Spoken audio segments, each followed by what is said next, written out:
Yeah, welcome to all. Today I am just divulging into the Brassinosteroid signal transduction pathway. Yesterday we have completed the molecular mechanism of action of Brassinosteroid, physiological role and general characteristics. So today's lecture include the signal transduction pathway. Brassinosteroid signal transduction is a complex and intricate process that play a crucial role in regulating various aspects of plant growth and development. Let's take a closer look at the steps involved in this signaling pathway. So let's start. The predominant category of plant receptor kinases is comprised of receptor like serine, threonine kinases called RLKs. Numerous RLKs are situated on the plasma membrane, serving as transmembrane proteins equipped with extracellular ligand binding domains and cytoplasmic kinase domains. These structural features enable them to interact with extracellular ligands and relay signals to the cell interior through the phosphorylation of serine or threonine residues on target proteins. Notably, some RLKs have demonstrated the ability to phosphorylate tyrosine residue. The ligands of various RLKs have been identified and encompass chemical signals from biotic interactions as well as endogenous plant hormones like brassinosteroids. The signaling pathway mediated by receptor like kinases, that is RLKs, in response to brassinosteroids involve a strategic combination of signal amplification and repressor inactivation mechanism to convey an extracellular brassinosteroid hormone signal into a transcriptional response. In essence, the building of brassinoid to the brassinosteroid receptor kinase, brassinosteroid insensitive 1, that is BRI1, located on the plasma membrane, initiate a phosphorylation cascade. This cascade results in the inactivation of a repressor protein known as brassinosteroid insensitive 2, that is BIN2. As a consequence, the transcription factors BRI1, EMS, suppressor 1, BES1 and brassinosyl resistant 1, that is BZR1, are activated, leading to subsequent gene expression changes. As you can see in the figure, the BRI receptor belongs to the plasma membrane leucine rich repeat subfamily of RLKs and contains an N-terminal extracellular domain that binds brassinolyte, a single transmembrane domain and a cytoplasmic kinase domain with specificity toward tyrosine, serine or threonine residues. This slide indicates that brassinosteroids bind with the extracellular leucine rich repeat domain of the BR1 receptor. The leucine rich repeat domain adopts a helical solenoid structure and the binding of brassinosteroids occurs through an induced fit mechanism. As shown in the figure, BR1 kinase inhibitors, one that is BK1, plays a negative regulatory role. Prior to brassinolyte binding, BKI1 interacts with the BRI1 receptor, preventing its association with BRI1 associated receptor kinase 1, that is BAC1. This interaction inhibits the activation of BRI1 and the subsequent signaling cascade. However, upon brassinolyte binding, BKI1 is released from the plasma membrane, allowing BRI1 to form complexes with BAC1 and initiate the downstream phosphorylation events. Thus, BKI1 acts as a negative regulator by impeding BRI1 activation in the absence of brassinolyte. As you look in the figure, the identification of BAC1 was achieved through an activation screen. This screening method involved in searching for plants that exhibited a partial reversal of the dwarf phenotype associated with the BRI15 mutation when BAC1 was overexpressed. Moving ahead, upon binding brassinolyte, homodimers of the BRI1 receptor are activated, forming complexes with the receptor like kinase BRI1 associated receptor kinase 1 BAC1 as illustrated in this figure. Both receptor like kinases RLKs BR11 and BAC1 undergo auto and transphosphorylation during their activation process. Prior to brassinolyte binding, BRI1 interacts with BRI1 kinase inhibitor 1 BKI1, preventing its association with BAC1. Once BRI1 is activated, BKI1 is released from the plasma membrane, facilitating the dimerization of BRI1 and BAC1. Subsequently, BRI1 phosphorylates and activates two plasma membrane anchored receptor like cytoplasmic kinases, namely BR signaling kinase 1, that is BSK1, and constitutive differential growth. Activated BSK1 and CDGI, or you can say the CDG1, in turn phosphorylate and activate the serine threonine phosphatases. BRI1 suppressor 1 BSU1, this sequence of events ultimately leads to the inactivation of the repressor protein BIN2.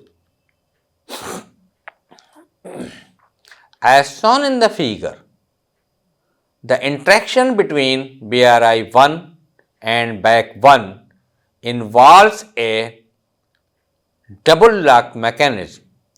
In the unoccupied state of BRI1, both the extracellular and cytoplasmic domain prevent interaction with the coreceptor BAC1.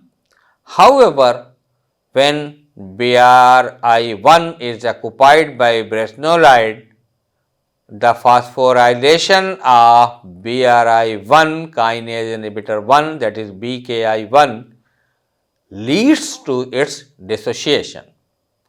This dissociation, coupled with interactions in both domains of BRI1, facilitates the association with the coreceptor BAC1. The double lock mechanism ensures a regulated and controlled interactions between BRI1 and BAC1 in response to brassinolyte signaling. So, now we discuss the summary of what we discussed earlier. So, the action of the brassinosteroid receptor BR1 involves a well coordinated process.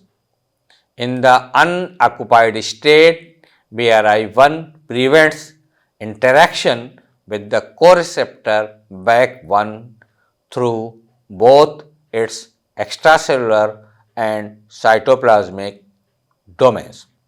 Upon binding to brassinolide, a crucial BRI1 undergoes activation, leading to the phosphorylation and subsequent dissociation of BRI1 kinase inhibitor 1, that is BKI1. This dissociation, coupled with interactions in both the extracellular and cytoplasmic domain of BRI1, enables the formation of an active complex with the coreceptor BAC1. The double lock mechanism ensures the precise regulation of this interaction, allowing for a controlled response to brassinoid signaling and initiating downstream phosphorylation events in the BR signaling pathway. The downstream of the BR receptor BRI1 brassinosteroids initiate the activation of transcription factor through a kinase cascade. Activated BRI1 kinase sets off a series of phosphorylation events leading to the inactivation of a protein kinase called BIN2. When BIN2 is inactive, transcription factor BZR1 and BES1 become active. As you can look in the figure, BZR1 and BES1 are phosphorylated in their inactive state, resulting in their degradation or sequestration. However, upon dephosphorylation, these transcription factors become active and translocate into the nucleus. This process ultimately enables them to participate in the regulation of gene expression, contributing to the downstream effects of BR signaling in various physiological processes in plants. In summary, the signaling pathway of brassinosteroids involves the perception of BR by a complex of plasma membrane coreceptor BRI1 and BAK1. In the absence of BR, the inactivation of BRI1 occurs due to its interaction with BKI1. The BRI1 or BAK1 coreceptor complex initiates a signaling cascade that results in the dephosphorylation and inactivation of BIN2. BIN2 in its inactive state targets various transcription factors including BES1 and BZR1. The inactivation of BIN2 allows BES1 and BZR1 to move into the nucleus where they can activate or repress the expression of BR regulated genes. This intricate process orchestrates the signaling or cellular response to BR signaling influencing various physiological processes in plant. Let's discuss the Brassinosteroids signal transduction pathway, which involves a stepwise process mediated by the plasma membrane localized receptor BRI1. Initially, in the absence of BRs, BRI1 and BAC1 can form inactive homodimers. BRI1 activity is inhibited by its carboxyl terminal tail and the presence of the kinase inhibitor BKI1. During this phase, BKI1 is also inactive and both BRI1 and BKI1 undergo endocytosis and recycling. Upon the presence of BRs, the binding of BR to the receptor induces BRI1 phosphorylation, leading to BRI1 and BAK1 heterodimerization.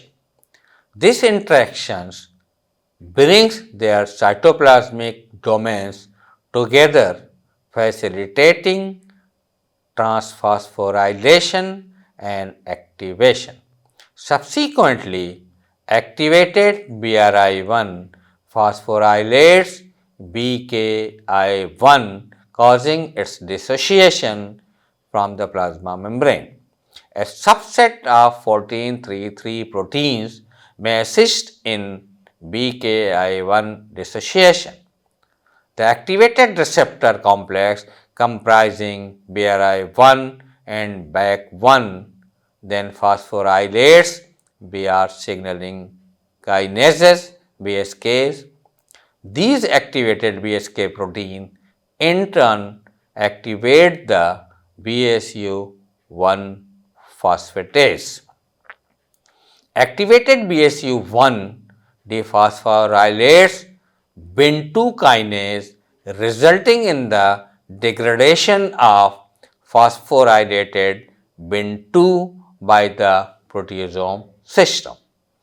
In the absence of brassinosteroid, phosphorylated Bin2 targets the transcription factor BES1 or BZR1. Phosphorylated BES1/BZR1 proteins are retained in the cytoplasm, are exported from the nucleus by 14-3-3 proteins. They are subsequently degraded in the proteasome and are unable to bind DNA. However, in the presence of brassinosteroids, dephosphorylated BES1 and BZR1 associate with themselves or other transcription factor binding to DNA. As illustrated in figure, BES1 and BZR1 forming heterodimers with different transcription factor bind to EBOX sequence to activate genes. Furthermore, BZR1 can bind to a different promoter sequence, allowing it to repress genes. This stepwise process underscores the intricate regulation of gene expression in response to BR signaling, influencing diverse physiological processes in plants. Overall, brassinosteroids are integral to the regulation of plant growth and development, and understanding their functions has implications for both basic plant biology and potential agricultural application. That's all about today's lecture. Thank you.